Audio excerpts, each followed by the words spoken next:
Pourquoi l'espace est-il sombre alors qu'il y a des millions d'étoiles?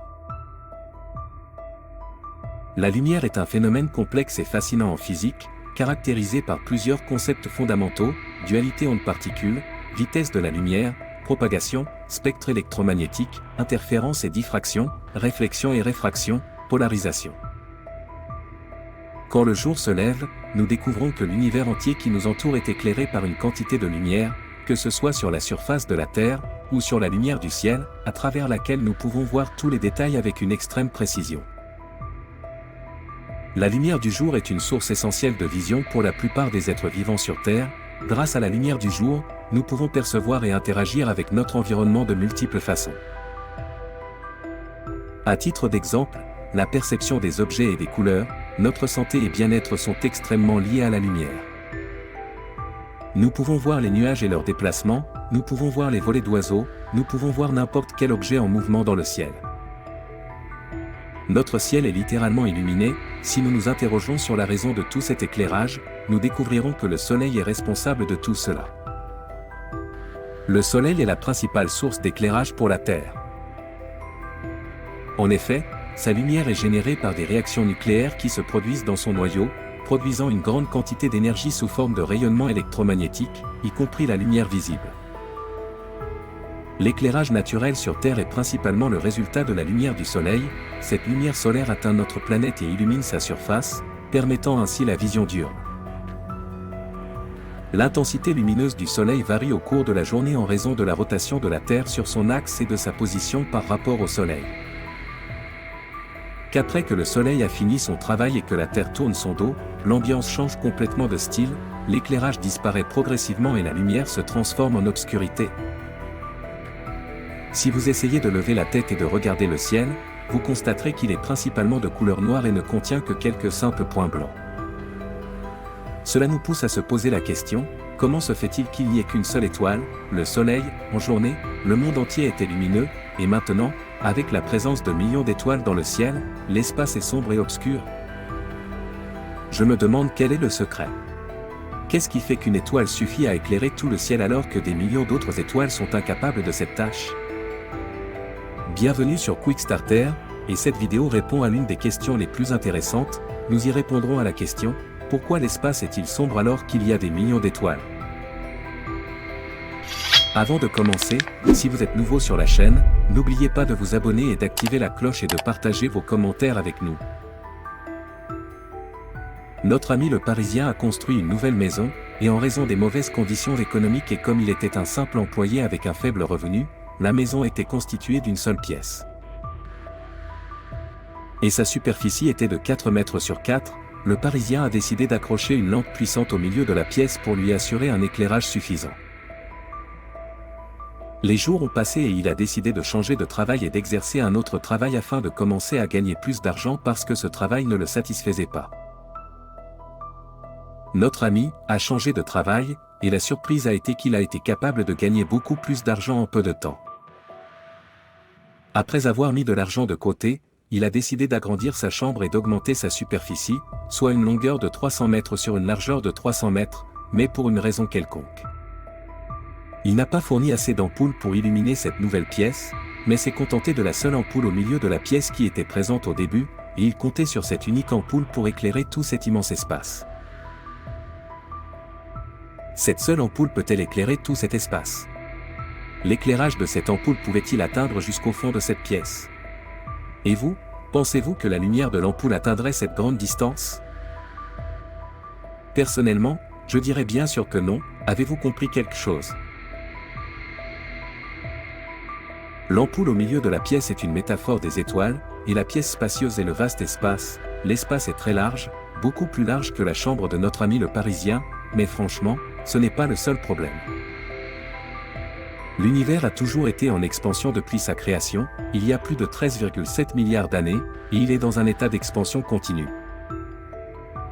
En raison de cette expansion, les galaxies et les étoiles ont commencé à s'éloigner de nous, et la distance entre nous et eux augmente avec le temps, ce qui à son tour affecte négativement la quantité de lumière qui nous parvient à travers eux. Et cela est dû au fait que la lumière qui sort des étoiles, ou même la lumière totale qui sort d'une galaxie, doit parcourir d'énormes distances dans l'espace pour nous atteindre, ce qui est normalement estimé à des millions d'années-lumière. Et à la fin, après que la faible lumière ait parcouru toute cette distance, elle sera complètement perdue et incapable de nous atteindre, de la même manière, et peut-être l'explication de l'équation de l'obscurité de l'espace. Ce que je décris ici est l'effet de l'expansion de l'univers sur la lumière provenant des objets célestes éloignés. En effet, l'expansion de l'univers cause un phénomène appelé redshift gravitationnel, une distorsion des longueurs d'onde de la lumière émise par les objets lointains à mesure qu'ils s'éloignent de nous. Comme l'univers s'étend, les objets éloignés se déplacent à des vitesses supérieures à la vitesse de la lumière. Cela entraîne un étirement des longueurs d'onde de la lumière émise par ces objets, ce qui est perçu comme un décalage vers le rouge lorsque la lumière nous parvient.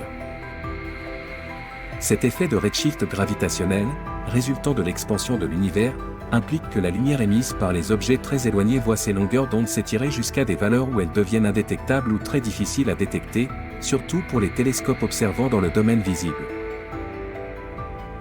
Ainsi, les objets extrêmement éloignés, comme les galaxies situées à des distances considérables, peuvent voir leur lumière étirée jusqu'à des longueurs d'onde qui deviennent plus difficiles à détecter pour les instruments terrestres ou spatiaux. Cela peut contribuer à une perception de vide ou de noirceur dans l'espace entre ces objets.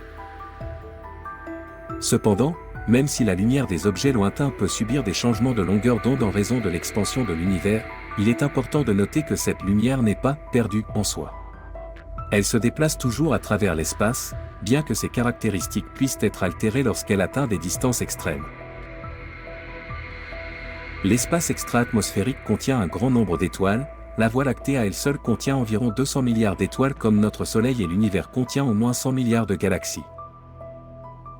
Multipliez les 100 milliards de galaxies restantes par 200 milliards d'étoiles, et la logique dit que ce nombre d'étoiles suffit pour que l'espace soit complètement illuminé, mais comme nous le voyons, l'espace n'est pas illuminé. Comment cela est-il possible? Notre question aborde un paradoxe fascinant appelé le paradoxe de Olbers. Ce paradoxe met en lumière le fait que, étant donné le nombre apparemment infini d'étoiles dans l'univers observable, l'espace ne semble pas complètement illuminé. Le raisonnement de base est effectivement celui que j'ai mentionné, si l'univers est infini et peuplé d'une quantité massive d'étoiles, pourquoi le ciel nocturne n'est-il pas constamment lumineux? Plusieurs explications peuvent être avancées pour apporter une réponse à ce paradoxe. La distance, les étoiles sont très éloignées les unes des autres et des planètes, la lumière provenant de nombreuses étoiles lointaines ne parvient pas jusqu'à la Terre en raison de la distance immense entre elles. L'expansion de l'univers entraîne un décalage vers le rouge des longueurs d'onde de la lumière provenant des étoiles les plus éloignées, ceci réduit leur luminosité perçue par les observateurs terrestres. L'absorption de la lumière, la matière, telle que la poussière interstellaire et le gaz, peut absorber une partie de la lumière émise par les étoiles avant qu'elles n'atteignent la Terre. La limite de l'observable, l'univers observable est fini, bien que très vaste. De plus, certaines régions de l'univers pourraient être hors de notre champ de vision en raison de leur distance et du temps nécessaire à la lumière pour nous parvenir. La nature de la lumière, une partie de la lumière émise par les étoiles peut être dans des spectres non visibles pour nos yeux humains, tels que les rayons infrarouges ou ultraviolets, rendant ces étoiles indétectables à l'œil nu. Ces explications non exhaustives, entre autres, peuvent aider à comprendre pourquoi le ciel nocturne n'est pas complètement illuminé malgré le grand nombre d'étoiles dans l'univers.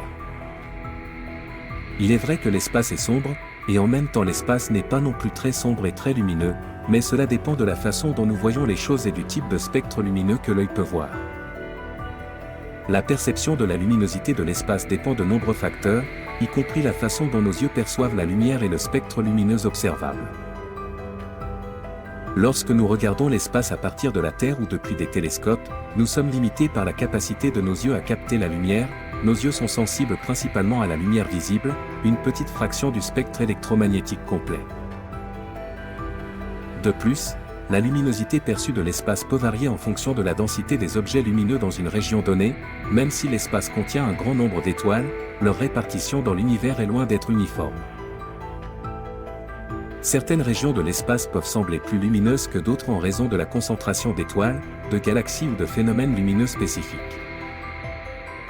Par ailleurs, Comme évoqué précédemment, une partie de la lumière émise par les objets célestes peut appartenir à des spectres non visibles pour l'œil humain, tels que les rayons infrarouges ou ultraviolets. Ces spectres peuvent être détectés par des instruments spéciaux, mais ne sont pas directement perceptibles pour nous.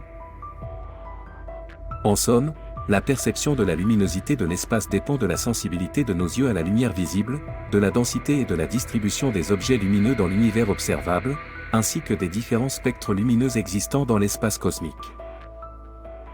N'oublions pas que le fait que l'espace soit sombre n'est pas du tout une mauvaise chose, au contraire, l'obscurité de l'espace est la chose la plus nécessaire pour montrer sa beauté et de montrer les détails des corps célestes, des planètes et des étoiles présents dans l'espace. Nous espérons avoir apporté des éléments de réponse à notre question du jour. Pourquoi l'espace est-il sombre alors qu'il y a des millions d'étoiles? Comme d'habitude, parlez-nous dans les commentaires, surtout n'hésitez pas, c'est un espace ouvert à tout le monde, jours et nuits. Avant de quitter cette vidéo, pour ceux qui découvrent cette chaîne pour la première fois, n'oubliez pas, aimer, partager et activer la cloche pour recevoir nos vidéos en premier.